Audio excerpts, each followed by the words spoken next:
નમસ્કાર મિત્રો, સ્વાગત છે તમારું એચએનજીયુ સ્ટડી પોઈન્ટ યુટ્યુબ ચેનલના એક નવા વિડીયોમાં. એસબીઆઈ એટલે કે સ્ટેટ બેંક ઓફ ઇન્ડિયાનું નામ તમે જરૂરથી સાંભળેલું હશે, પરંતુ સ્ટેટ બેંક ઓફ ઇન્ડિયા દ્વારા આપવામાં આવતી એસબીઆઈ આશા સ્કોલરશિપ વિશે મોસ્ટ ઓફ વિદ્યાર્થીઓને ખબર નહીં હોય. તો આજના આ વિડીયોની અંદર આપણે સ્ટેટ બેંક ઓફ ઇન્ડિયા દ્વારા જે એસબીઆઈ આશા સ્કોલરશિપ આપવામાં આવે છે, આશા સ્કોલરશિપ 2026 વિશેની સંપૂર્ણ માહિતી મેળવવાના છીએ. શાળા અને કોલેજના તમામ વિદ્યાર્થીઓને ₹75,000 થી ₹5,00,000 સુધીની scholarship state bank of India દ્વારા આપવામાં આવે છે. તો કયા વિદ્યાર્થીઓને કેટલી સ્કોલરશિપ મળી શકે છે, સ્કોલરશિપ કેવી રીતે મળી શકે છે, એની સંપૂર્ણ ચર્ચા આપણે આજના આ વિડીયોની અંદર કરીશું. તો હવે શરૂ કરીએ આજનો આ વિડીયો. તો તમે અહીંયા જોઈ શકો છો, SBI platinum jubilee Asha scholarship 2026 official information and application guide state bank of India foundation CSR initiative 100 crore plus financial aid initiative 25,000 plus વિદ્યાર્થીઓને આ સ્કોલરશિપ જે છે એ આપવામાં આવે છે. એટલે કે કુલ ₹100 કરોડની જે છે એ સ્કોલરશિપ આપવામાં આવે છે અને 25,000 કરતા પણ વધારે વિદ્યાર્થીઓને જે છે એ આ સ્કોલરશિપ આપવામાં આવે છે. જે આ ઇનિશિયેટિવ છે એનું નામ છે, એટલે કે જે આ સ્કોલરશિપ યોજના છે એનું નામ છે SBI platinum jubilee Asha scholarship 2026. Managing body SBI foundation દ્વારા જે છે આ સ્કોલરશિપ આપવામાં આવે છે. 22 તારીખથી જે છે ઓનલાઈન ફોર્મ ભરવાના શરૂ થયા છે અને સપ્ટેમ્બરની 4 તારીખ સુધી તમે એસબીઆઈ સ્કોલરશિપ 2026 માટે ફોર્મ ભરી શકશો. તો 22 જુલાઈથી ઓલરેડી ફોર્મ ભરવાનું શરૂ થઈ ગયું છે. ફોર્મ ભરવાની જે છેલ્લી તારીખ છે એ સપ્ટેમ્બર 4, 2026 છે. Application mode 100% online, free of cost. એટલે કે આના માટે જે છે તમારે ઓનલાઈન ફોર્મ ભરવાનું રહેશે અને ફોર્મ ભરવા માટે તમારે ₹1 ખર્ચવાની જરૂર પડશે નહીં. Mandatory required active SBI account, એટલે કે આ સ્કોલરશિપ મેળવવા માટે તમારે સ્ટેટ બેંક ઓફ ઇન્ડિયાની અંદર ખાતું હોવું જરૂરી છે. તો આની જે છે એ ડીપીટી દ્વારા તમારા ખાતાની અંદર જે છે એ સ્કોલરશિપ જમા કરી દેવામાં આવે. 22 તારીખથી ફોર્મ ભરવાનું શરૂ થયું છે. ઓનલાઈન ફોર્મ ભરવાનું રહેશે અને આ સ્કોલરશિપ મેળવવા માટે સ્ટેટ બેંક ઓફ ઇન્ડિયાની અંદર તમારું ખાતું હોવું જરૂરી છે. તમે અત્યારે ખાતું ખોલાવશો તો પણ કોઈ પણ પ્રકારનો વાંધો આવશે નહીં. હવે આપણે વાત કરીએ કે કેટેગરી પ્રમાણે તમને જે છે એ કેટલી સ્કોલરશિપ આપવામાં આવશે. તો school student studying in class 9 to 12 ₹15,000 scholarship દર વર્ષે આપવામાં આવશે. તો જે વિદ્યાર્થીઓ ધોરણ 9 થી 12 ની અંદર અભ્યાસ કરી રહ્યા છે અને આ યોજના અંતર્ગત ફોર્મ ભરે છે એમને દર વર્ષે ₹15,000 ની સ્કોલરશિપ આપવામાં આવશે.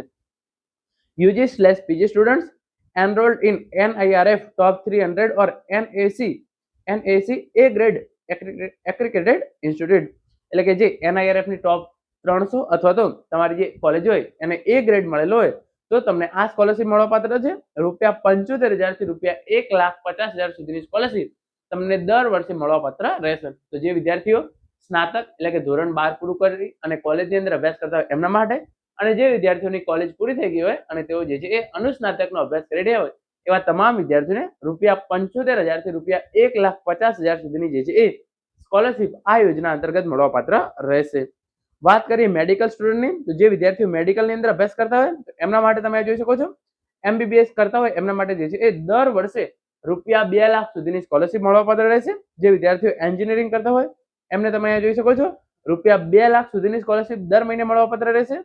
જે વિદ્યાર્થીઓ મેનેજમેન્ટનો કોઈ પણ કોર્સ કરતા હોય એમને જે છે એ ₹5,00,000 સુધીની સ્કોલરશિપ જે છે એ દર વર્ષે મળવાપાત્ર રહેશે. અને જે વિદ્યાર્થીઓ વિદેશની અંદર રહી માસ્ટર અથવા તો હાયર સ્ટડીઝ કરવા માંગતા હોય એમને જે છે તમે જોઈ શકો છો ટોપ 200 યુનિવર્સિટીની અંદર અભ્યાસ કરતા હોય એમને ₹15,00,000 થી ₹20,00,000 સુધીની જે છે એ સ્કોલરશિપ મળવાપાત્ર રહેશે. તો આમ તમે જોઈ શકો છો ₹15,000 થી ₹20,00,000 સુધીની સ્કોલરશિપ જે છે એ આ યોજના અંતર્ગત આપવામાં આવે છે.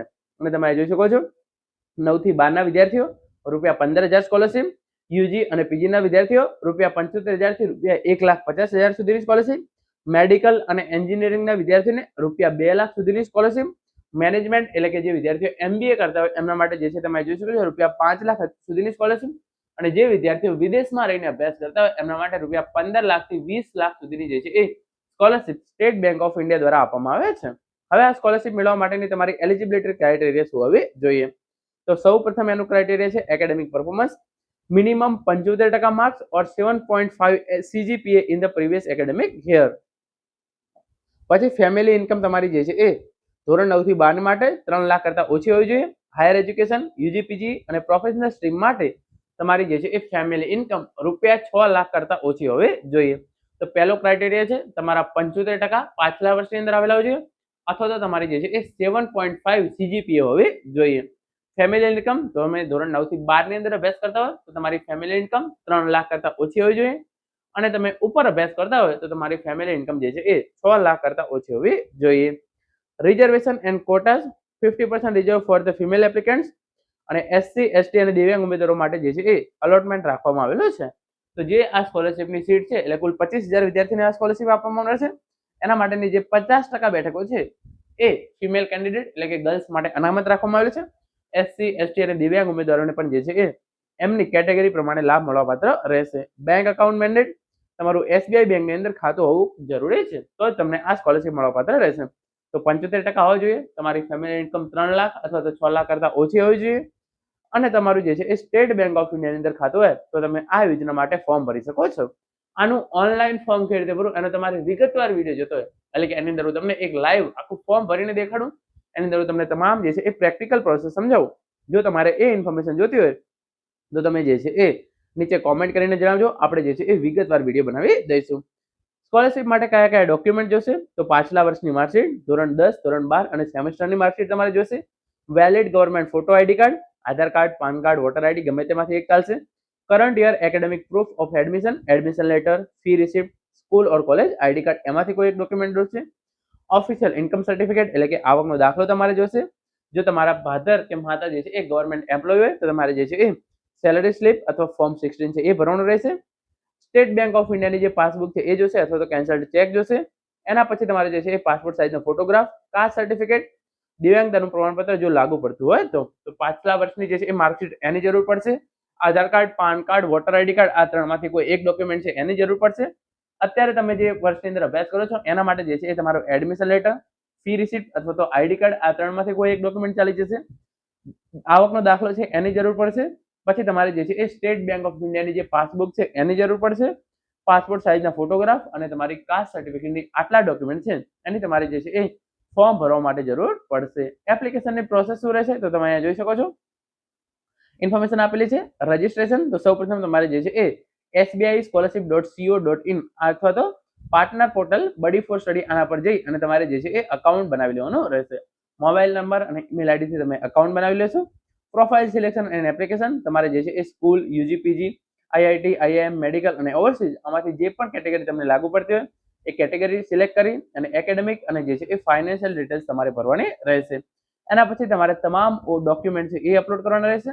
તમામ જે છે એ ઇન્ફોર્મેશન તમારે એકવાર ચેક કરી લેવાની છે અને એના પછી તમારી એપ્લિકેશન છે એ ફાઇનલ સબમિટ કરી દેવાની રહેશે. જો તમે ઈચ્છતા હોય કે HNGU study point YouTube channel દ્વારા વિગતવાર વિડીયો બનાવવામાં આવે એની અંદર તમારું જે છે એ રજિસ્ટ્રેશન કેવી રીતે કરવું, પ્રોફાઇલ સિલેક્શન અને એપ્લિકેશન, એકેડેમિક, ફાઇનાન્શિયલ અને જે છે એ પર્સનલ ડિટેલ્સ કઈ રીતે ભરવી એ તમામ ઇન્ફોર્મેશન, ડોક્યુમેન્ટ કેવી રીતે અપલોડ કરવા, તમારી ઇન્ફોર્મેશન કેવી રીતે જોવી અને ફાઇનલ સબમિટ કરી અને ફોર્મ જે છે એ કેવી રીતે સબમિટ કરી અને ફોર્મ પૂરું કરવું એ તમામ જે છે એ પ્રેક્ટિકલ વિડીયો પણ આપણી ચેનલ દ્વારા બનાવવામાં આવશે. એના માટે તમારે જે છે એ ઓછામાં ઓછી 50 કોમેન્ટ જે છે એ કરવી પડશે તો આપણને ખબર પડે કે વિદ્યાર્થીઓની અંદર માંગણી છે અને આ સ્કોલરશિપની અંદર વિદ્યાર્થીઓ ફોર્મ ભરવા માંગે છે તો આપણે ડિટેલ વિડીયો બનાવીએ. તો આ હતી મોટામાં મોટી માહિતી જેની અંદર આપણે SBI સ્કોલરશિપ વિશેની સંપૂર્ણ માહિતી મેળવી છે. આશા રાખું છું આજનો આ વિડીયો તમને ચોક્કસથી ઉપયોગી થશે. Thank you so much for watching.